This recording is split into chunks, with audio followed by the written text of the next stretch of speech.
Good morning, good afternoon, and good evening to everybody joining us from around the world. It is a pleasure to welcome you to the second session of our online training, Driving Digital Transformation in Cultural Heritage Institutions. My name is Maria Paula Garcia Mosquera, and I'm the Head of Communications and Partnerships at the International Council on Archives. Building on our session hosted last week, we continue strengthening the knowledge and practical tools needed to support digital transformation across the cultural heritage sector. Your engagement reflects how essential digital readiness has become for our collections, institutions, and communities. Today, we are honored to welcome two distinguished experts whose work has deeply influenced the field of photographic, audiovisual, and digital heritage. Professor Frederik Truyen is a professor at KU Leuven and director of Digital GLAM, specializing in digitisation, photographic heritage, and metadata for cultural institutions. As a co-founder and former president of Photo Consortium, he has played a key role in advancing digital heritage infrastructures and practices. David Iglésias is head of department of photographic and audiovisual records at Girona City Council and director of the postgraduate diploma in photographic archives at the Universitat Autònoma de Barcelona. He's also former chair of the ICA Photographic and Audiovisual Archives Expert Group and currently serves as president of Photo Consortium. We are delighted to have them with us today. And we look forward to the perspective and practical insights they will share with all of us. A warm welcome as well to those joining us via YouTube. Please feel free to share your questions in the chat box. We will bring them into the discussion later.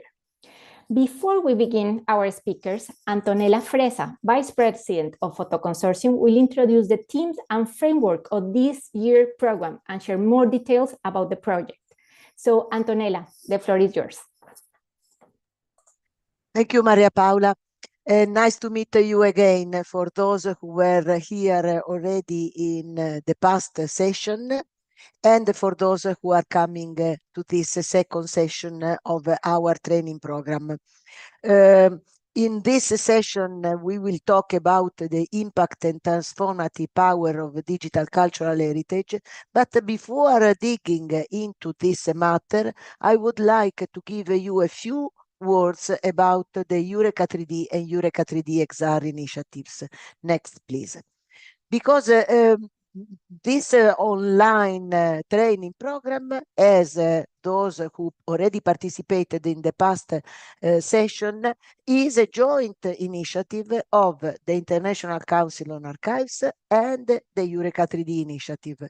I speak about the Eureka 3D initiative because it is made of two projects, one completed on 31st of December 2024, and the next one, Eureka 3D XR, still ongoing. Next, please. Eureka 3D has had two main directions. One, promotion, training, communication, support, outreach about the quality of 3D digitization. There is a recommendation of the European Commission to the member states to accelerate digitization of cultural heritage in 3D, but 3D digitization is a complex matter, and this needs to be supported by capacity building, documentation, webinars, encounters on quality of 3D. This is something that is done in Eureka 3D through the publication of 3D digitization guidelines, an online course that is available on the Europeana Learning Platform, and the webinars. Everything based on a study that has been paid with the taxpayers' money,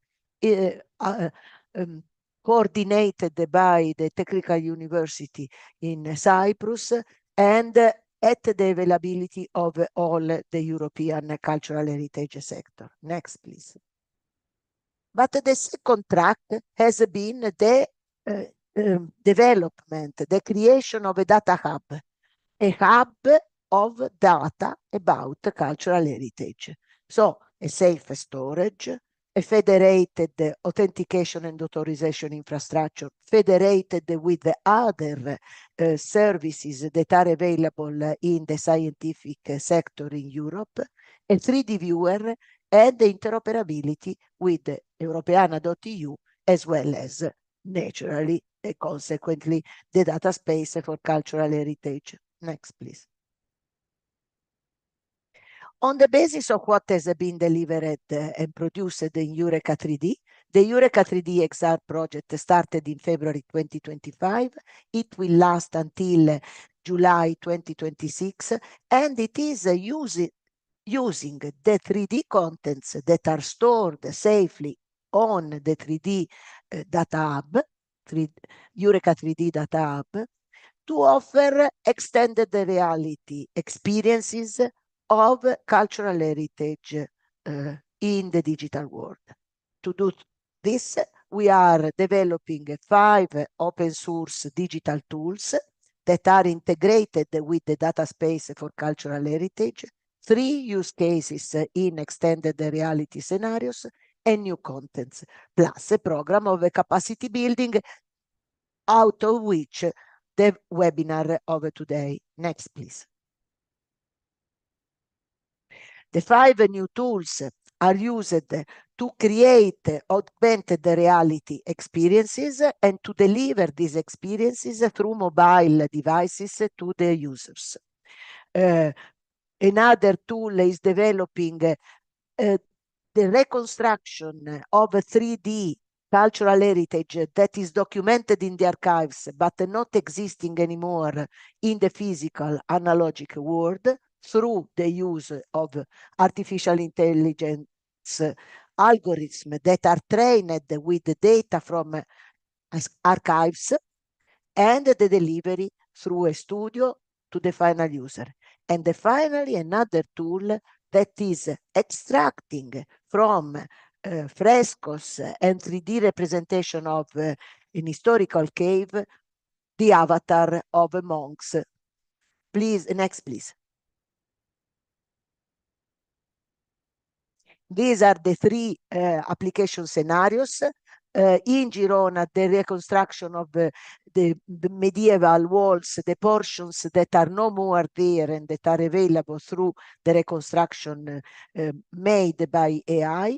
In Bibracte Archaeological Center, a narrative using augmented reality to tell about the hidden side of the site.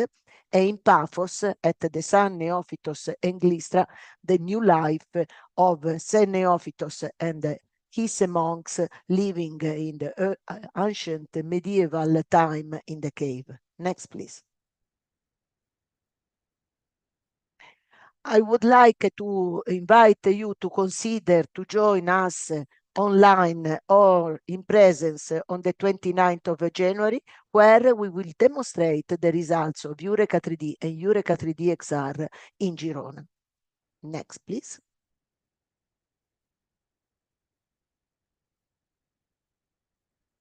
I have finished anyway.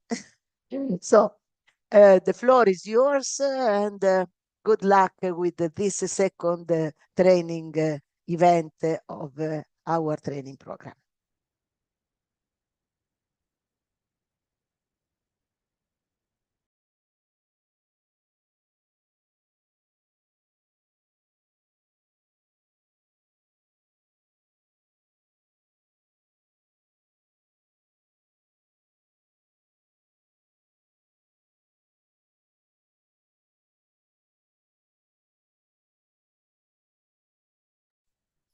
Fred, your mic is off, so if you can activate it.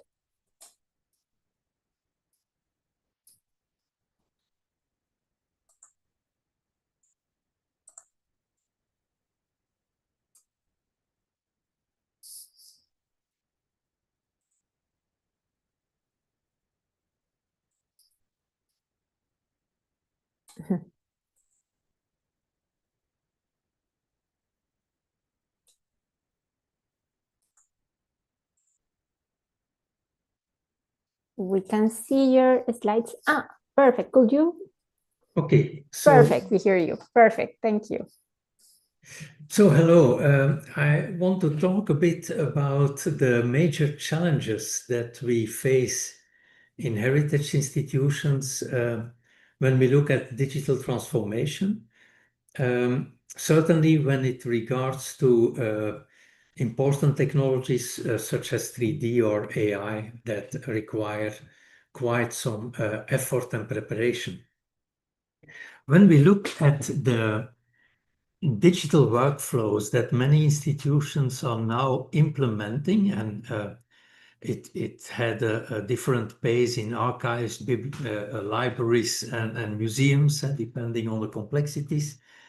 We see that many have implemented digitization first, so digitization workflow, but that it is not often already connected to the core work processes in the institutions. So often the digital workflow is a bit separate of the activities of preservation, of communication, of visitor guidance, etc.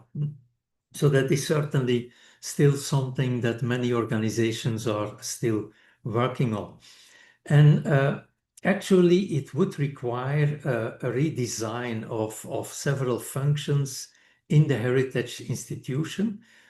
We actually completed last year a major revision of all the functions in the university libraries here at KU Leuven last year.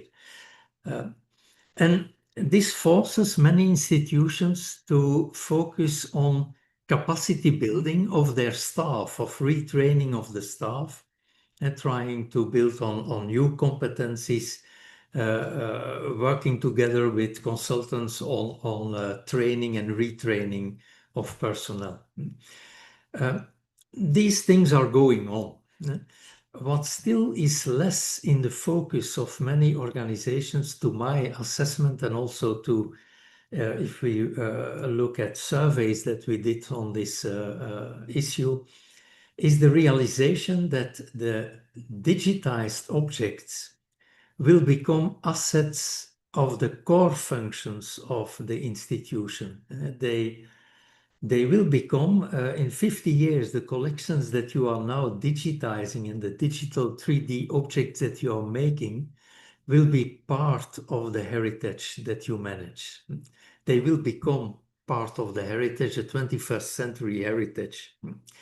And this means that, in fact, instead of having them somewhere on a server or on a SharePoint, they should be in your collections management system. They should have a collection number, and they should be part of what you manage and preserve as an institution.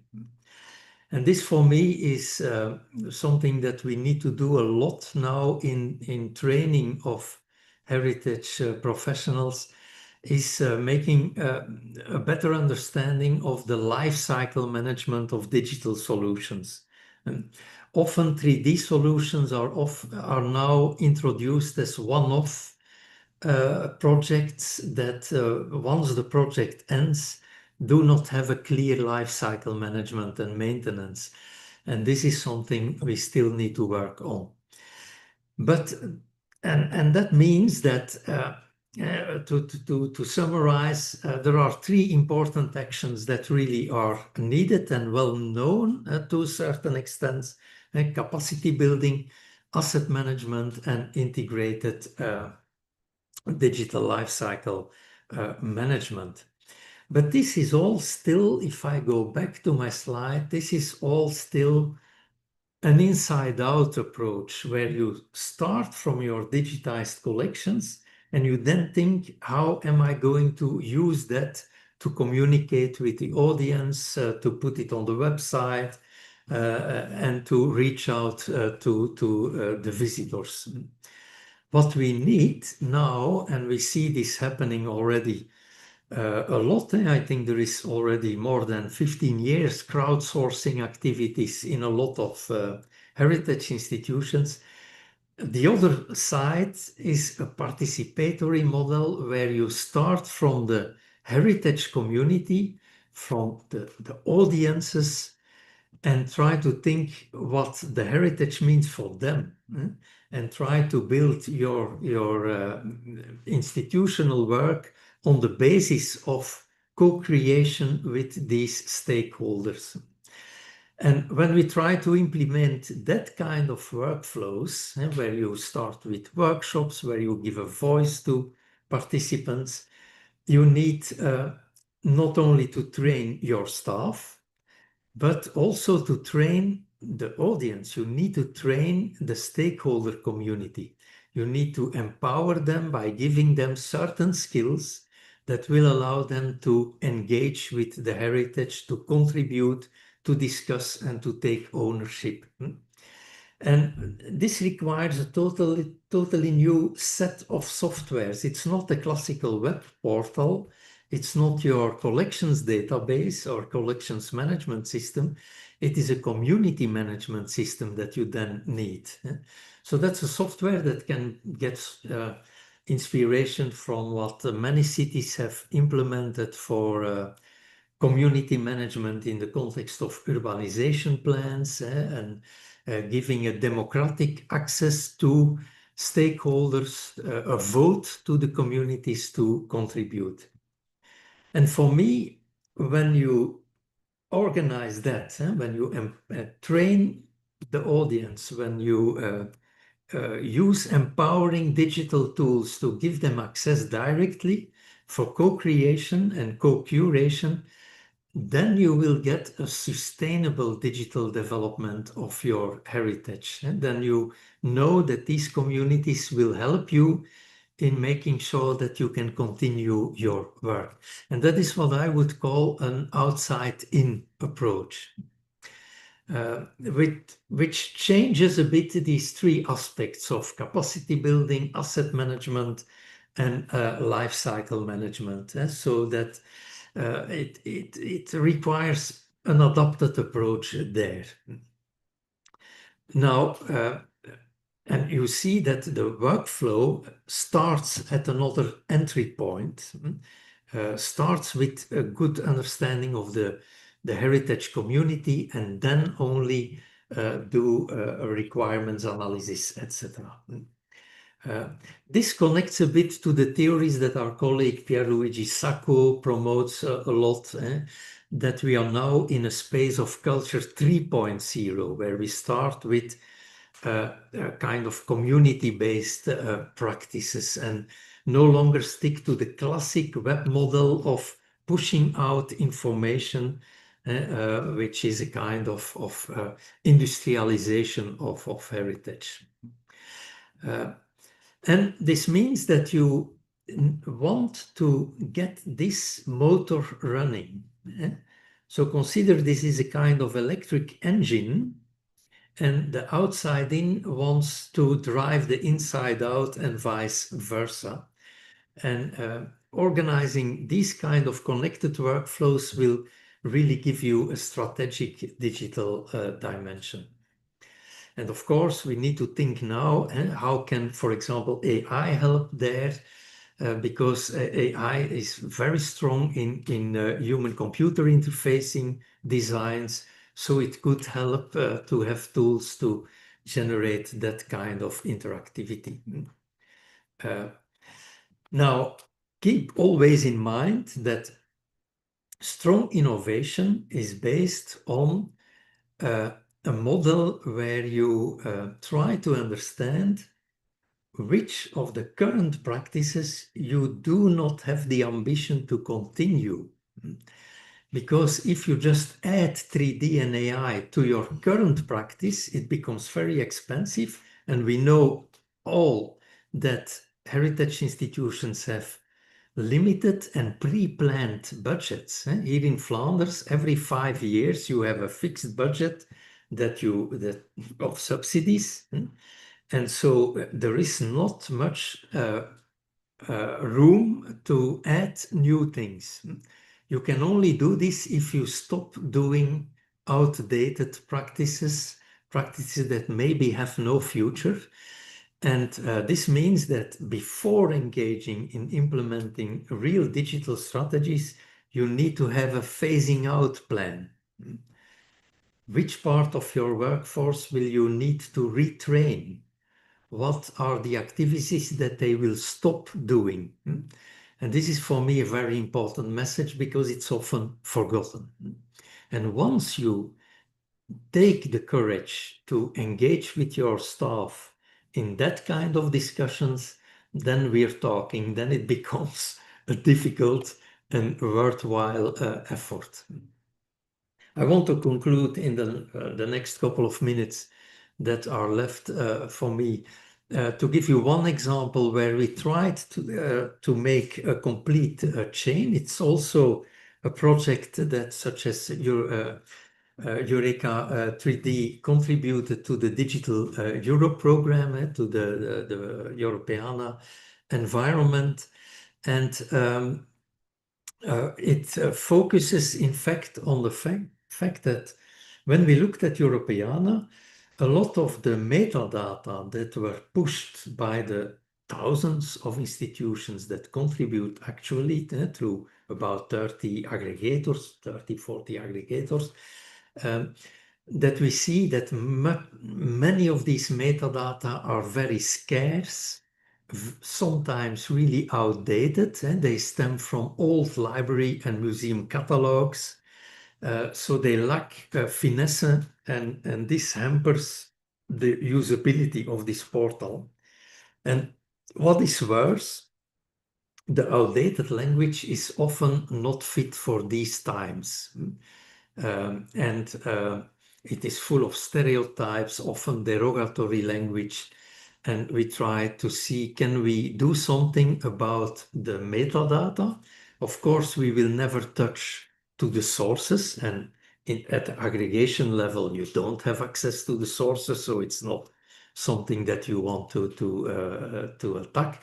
But the metadata, yes, once you put all these collections, these digital collections with their data online, you become actually a publisher. You are bound to legislations for publishers, and this entails ethical responsibilities. And so there is no doubt there that you cannot just put any language out to school children, to visitors worldwide. From my students, I learned that, for example, in Asia, the Europeana collections are hugely popular, even discussed in social media. So there is a lot of attention of collections, and collections, of course, that then are looked at from another viewpoint. And so we tried to make first a typology of possible bias in this metadata based on academic literature, but also on studies of Europeana data. And then we developed with workshop methodologies new vocabularies where we tried to address these issues by working with heritage communities.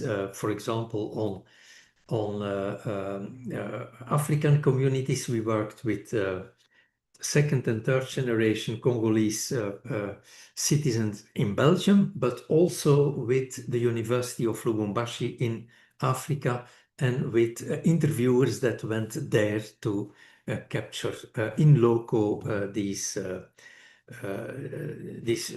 vocabulary issues.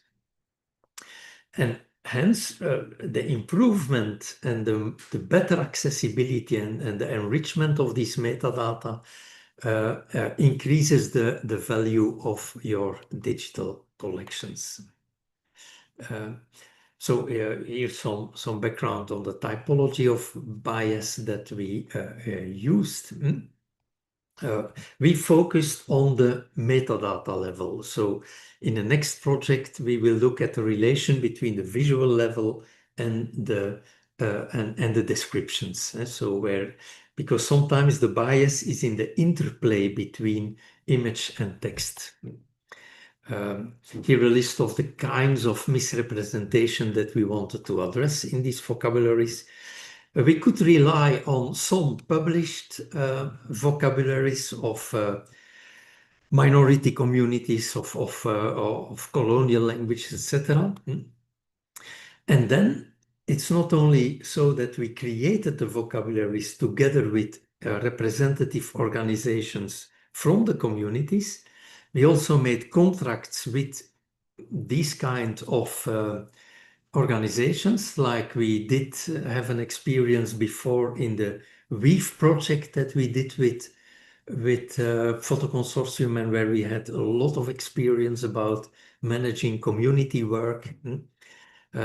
But also the validation of the vocabularies that we now created is done with these communities, using a tool that maybe our colleague Eirini Caldelli, who from the National Technical University of Athens, who developed all these tools, will address in the next session in this series.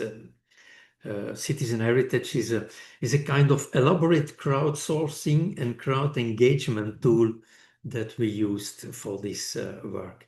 And this way, we do not only remove unwanted data from metadata in collections, but also enrich the metadata with much more precise contributed descriptions. And this increases just the interest in the collection. So we see an increase in interactions on these enriched collections.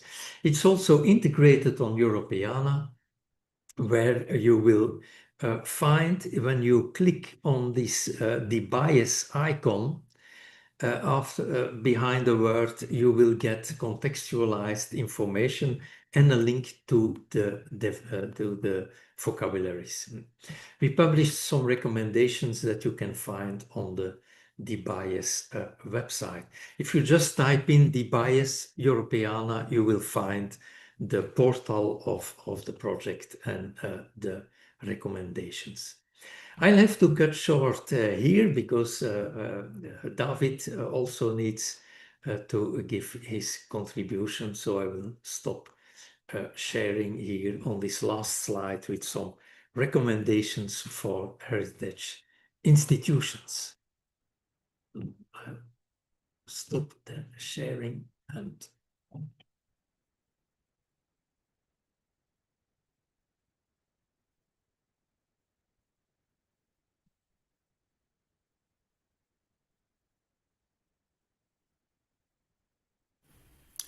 So thank you, Fred, for this inspiring talk. And now I will talk about the digital transformation of an archive, a photographic and audiovisual archive, that is CRDI, that is the Center for Image Research and Dissemination in the City Council of Girona, a city in the north of Catalonia, a small, medium city, 100,000 inhabitants. So the first thing you should know is the dimension of the archive. We manage a big collection because we take care not just of the archive of the institution and of the region, but also the archive of the media, of the newspapers, TV station, radio stations, etc. So this is why we have these big numbers you see in the slide. Just for example, these 3 million images, photographs. But what I would like to focus now is the importance of these collections, the context, the historical context of these collections, because we have images represented since 18th century with engravings, since nowadays with the digital stuff. But what is important to be aware is that photography is 1.5 century. It started in mid-19th, but there was a previous technique, the engraving. So the will to explain the wall in images is something that exists from the 18th century, and we have these books of Romanticism in 19th century, travel books, 18th century, all these magazines, illustrated magazines, etc. So there was a image culture there, and photography emerged in the middle of this. That's why, for example, as you see on the slide, you have a photographic image that is represented as an engraving in a magazine. because the consumer wanted this. They were used to see images like this. And this is important because we have our photographic archive, but mainly the images are represented in prints, are printed in magazines, are printed in books, and mainly when the photomechanical techniques started at the end of 19th century. So when you have an interest in a photographic archive, in an image archive, I think we should consider the library because our images are represented there. And this is the culture of the image of this period. So our archive, our historical image archive, belongs to this context. So when we digitize image, we go to another context, very different, the digital culture. The digital archive nowadays is in the middle of this slide. I'm sorry because it's in Catalan, but the terminology is very similar to image, so I think to English, so I think you understand. But we are in the middle of this, and we need, for example, to interact with a website, with apps. You have possibilities to be connected with augmented reality, virtual reality.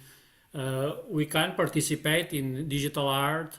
We need technology for preservation, for sustainability, for authenticity. We can be linked to robotics, to the metaverse using 3D holograms, etc.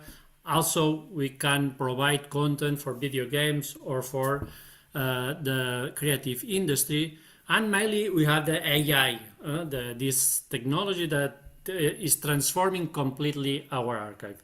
So we need to navigate in the middle of all this. So you can imagine that when you take an image of the archive that belongs to this wall, and you go to the current wall, many things changes. It's not just digitization. It's not just transforming what is the material of the photography. Is that now you are connected in a space that is plenty of opportunities, but also there are many challenges. So I will focus on this challenge, how we work in this transformation. And this is something very concrete. We start with digitization, providing semantic content, using AI, digitizing 3D, opening our archives through our catalogs through APIs, and making people participating through crowdsourcing. And when we work with all these, we always need to start with something, with a pilot, and that's why European projects are so useful, because you are part of a consortium where there are archives, museums, but also universities, private companies, etc. So you are able to develop something that is consistent, and is something that then it's a starting point for an institution. And then from this you can transform your institution. So this is something that I would like to explain. So for example, when we started in 2012 digitizing, that was part of a European project that was Europeana Photography. Actually, in our archive, we started digitizing in the 1990s, so a long time ago. But when we start this project, we realized the importance of doing scientific digitization, and that is to have a knowledge of everything that is related to image quality. We are transforming something that is forever, and then, as Fred mentioned, we will need to manage this digital archive. So we need to do a work that is feasible.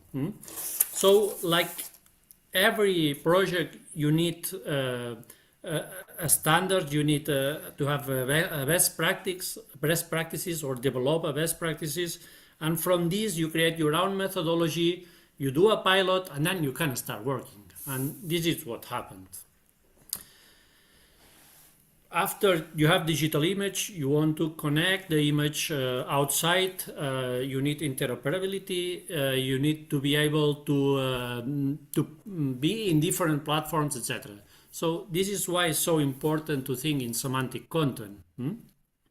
And I like the idea that is represented in the image, in this cube on the slide, because you need to work on different layers. It's not that you transform your archive and you are semantic.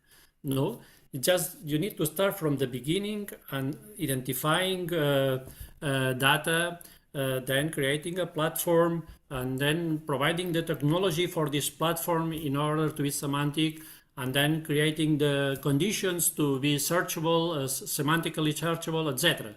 So it's a long way. And we need to start from the beginning. So we think this as a journey where we start having a structured and standardized data. Then you work with unique universal encodings for each data based on namespace, and for vocabularies you specified your terminology. This is the main idea. And so you start transforming your archive to be semantic. And something very simple. Here you have an example of Europeana where it says that Les Miserables is written by Victor Hugo. No? So this idea of triplets, no? How is created, and if you go to the what is the base of this, is that you need to identify every term and also the predicate.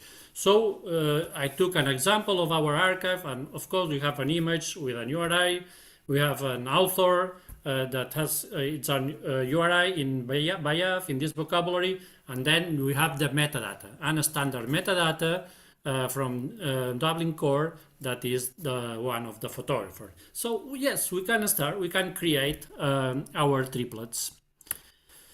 So if you focus now on the metadata, what is important is to consider that even if we belong to the wall of culture, of heritage, and we have our standards, like ISAG and EID for archives, MARC, ISVD, ISR for libraries, but we need to be aligned with the industry. What does the industry propose for metadata? What does Nokia, Adobe, etc.? So what they propose is XFTIF, is IPTC, is XMP, is Dublin Core inside XMP, etc. So our work is to be aligned with this, because our images will travel on the cloud, so we will lose control, and they need this information to be to survive in the digital world. So our catalogs need to be mapped to the tags that provide the industry. That's Adobe, Canon, Nokia, Sony. These are the important companies that decide on this. So at the end you have an image with all this information, author, title, keywords, Creative Commons, etc., etc., etc. And all this metadata can be seen everywhere because you are aligned to the industry. So this image can travel. It has all the information that is needed to go outside the archive. So after this, after the metadata, you need to focus on vocabularies, because as we said, the terms need to have an identifier. So we start on this also with the Europeana photography, and we focus on the terminology on photography, but then we map this with AIT, the Getty vocabulary, because I think it's very useful. It makes completely sense to fit an existing vocabulary. It could be Library of Congress, it can be Getty, but this is I think the good way to proceed. So now we mapped everything with AIT, and we use AIT mainly for themes and of course for everything related to photography. But sometimes we realize in another project like European Sport, AIT is not enough. Because if you go to something that is very specific, like sports, maybe it's not in IIT. So you can fit IIT, yeah, but you can use also Wikidata. Wikidata is another very good possibility for vocabularies.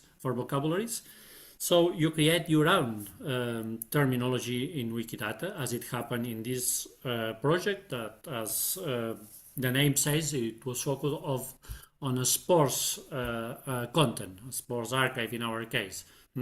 So from this you can create.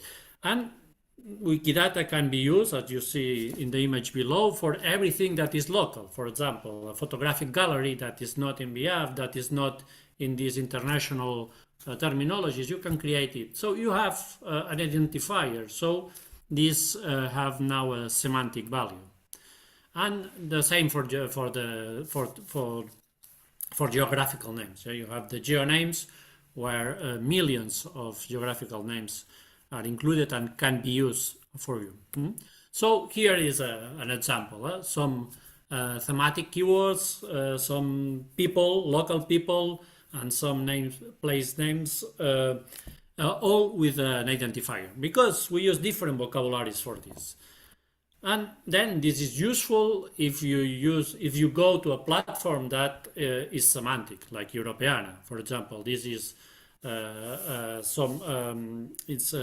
one of our register in Europeana is in Catalan. Here you see the possibilities for multilingualism. Now in this case it's translated to English, but what is really good to know is that when you go there, you transform your catalogs to RDF, to semantic representation, using the specific standard of Europe or Europeana, that is EDM. Then it must be said that semantic search is working, maybe it's not always working, let's say, but anyway, you have the representation of your semantic values, and you have the possibilities of using different vocabularies because they are assumed by Europeana. What the idea of this is that you work this way, but probably you don't have the technology for semantic search, but you can connect to a general platform like Europeana, where this is already prepared, and so it makes sense. It makes sense to work this way because you can benefit from this technology. Here are an example of our collection that is in Europeana, and when you are in a platform like this and that provide APIs, then things happens. In this case, that was some years ago, a man from Slovenia created a cultural map. So they took metadata of our collection in Europeana, and then he geolocated all the images in this cultural map. So this is good in the sense that the archive is widely used internationally, because there is the potential for this. Another important topic is crowdsourcing. As Fred said, it's crucial that we engage an audience, that there is people that participates from the cultural institutions. So you have a very big archive, you need help. You need help, you have the technology, you are ready to call for help, but first, what's more important is to contact with neighbors, people that can go physically there. You can organize workshops, hackathons, whatever. But next step is to do the same online. This is what happened in this European project, 50s in Europe Kaleidoscope, where there were different initiatives, innovative initiatives, I would say. And here you have an example that they created this resource where you are able to upload your images, and people could tag your images using terminology. And these images that are local had an extra value, an extra meaning when they are used in this context where we wanted to explain 50s in Europe, in different countries, and in our case was a dictatorship, Spain in 50s. So it's a good representation on how was Spain at that period. Anyway, the important here is to realize that we use crowdsourcing to document our images. Then we start with AI and automation, processes of automation that's close to AI. And related to automation, in a WIF project, for example, there was a startup that was ThinkCode, linked to NTUA, the National Technical University of Athens, that they developed this tool that was really efficient. You have your captions, your text, and from this, connected to vocabularies, your own vocabulary or AIT or whatever, and connected to this, you could abstract the keywords. So that's something that was automatic, and not with the software, because we have our own software. We are working this way. Nowadays, this is possible, but the good thing is that 4 or 5 years ago, we start doing this in a pilot in a European project. We also worked with image reverse search. Now it's very useful because you go to Google and you can find your images from the images you upload. But it's something very useful for archives. We need this kind of tools. And we started this many years ago because, you have a negative, you have a print that is the draft of this negative.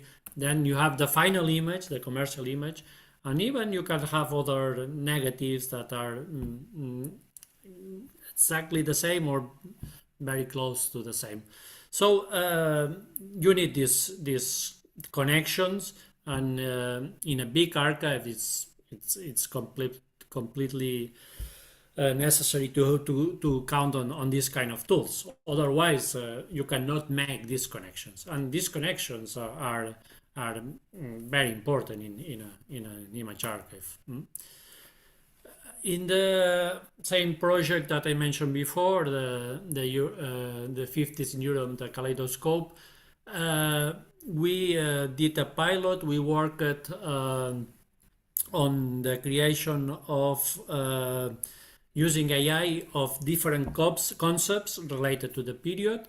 And for this, we selected some concepts like fashion or like entertainment personalities. And we use images from archives and we train the machine. And from this, we were able to put image in context. This was something quite experimental, but it was good in the sense that we understood the methodology to use AI.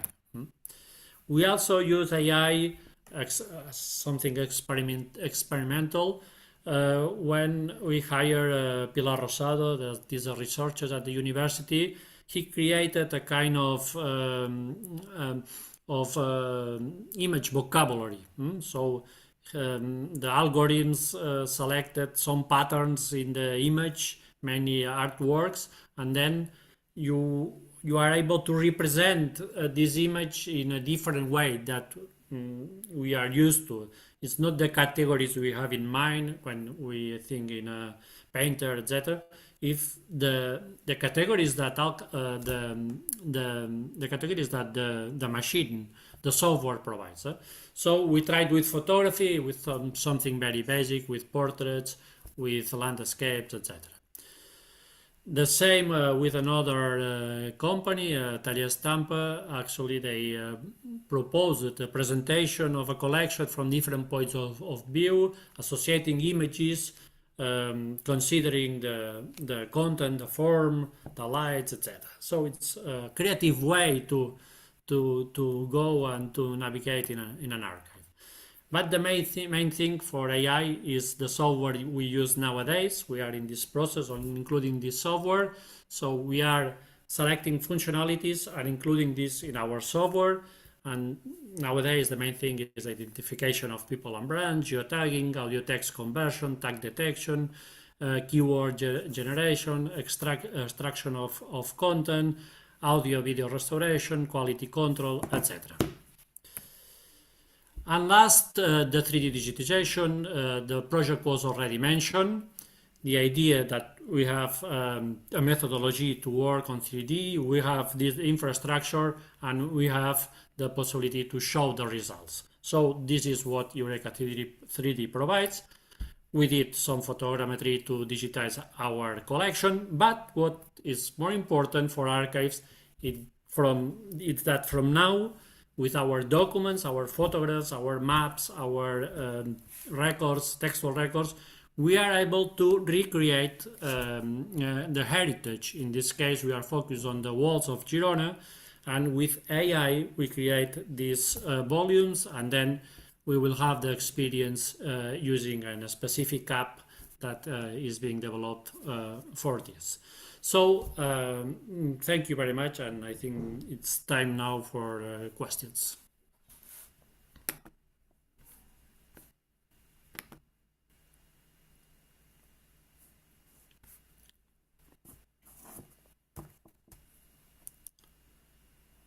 Thank you very much to our speakers, Fred and David. I think your presentations were super inspiring. And just to launch a very big topic of discussion, indeed there is a question. I also added it in our chat if you want to look at it. The question is how authenticity of digital cultural heritage is impacting the transformation of cultural heritage institutions. The advent of AI is changing the situation, and we are often exposed to contents that may not be original. So may the questioning of authenticity of digital heritage, including images, 3D representation, and all the information provided in the metadata, represent a concern for the commitment of cultural heritage institutions, and how the authority of cultural heritage institutions in the digital world can be preserved for the benefit of users, students, researchers, cultural tourists, and all the communities. Please feel free to take the floor with your reflections on this rather important and vast topic. Yeah, maybe if I can add something, Valentina. So certainly thanks for the question. So I think it's a very, very interesting question that goes to the heart of the matter. There are two things. We have identifiers and we have descriptions. And I think the first and foremost thing where heritage institutions need to play a role is in the identifiers, is in the controlled lists where an identification needs to take place. And of course, in everything that is representation, description, there is this problem of fake media, fake data. The question, where does optimization of the image stop, and we talk about alteration of the image. So these are very deep technical questions. But I think first and foremost, heritage institutions and also the governance that they represent should take hold of the identifiers. I give you one example. We tend to use the Getty AAT reference for a lot of authority data. A large part of what is described are European holdings, but they are in private US hands. For me, that is really a matter of a discussion where within Europe we need European identifiers of European heritage. Just like in Flanders, we need Flemish identifiers for Flemish heritage. That's the first claim to ownership and that can then lead to control of authenticity, because you can control the use of your identifier. But I think there is some work to do there. That's my opinion, at least. Maybe David also can. Yes, I think authenticity is a main concern for archives, not just for photographic archives, for all the archives. And when the records are part of the archives, this is something that is under control. We have the identifiers, and we have all the actions that we make. We work on in order to be safe, in order to be sure that is authentic. So the difficulty now comes from the outside, because now it's becoming more difficult.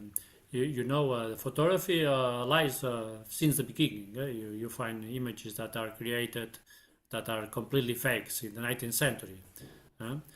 But there is an evidence there. So it's normally you can identify this. Instead, nowadays with AI, it's becoming more difficult, but it must be said that also the industry is working this way. So JPEG Committee, for example, they are providing tools in order to give more information of the origin of the data created. So when we are able to analyze this metadata provided by the industry, then we are safe, in the sense that we have all the information needed to understand how the image was created. So this is a process that started not many years ago, but now is something that will become something useful for archives, because we need this kind of tools. Otherwise, it's impossible for us to certificate the authenticity of the records. Thank you very much, Fred and David, for your comments about this. I am a bit mindful of the time, so I would like to give the mic back to Maria Paula and to the colleagues of ICA to conclude this session of today. So, knowing that we are in our second session, I would like to thank again everybody that has joined us through our YouTube channel.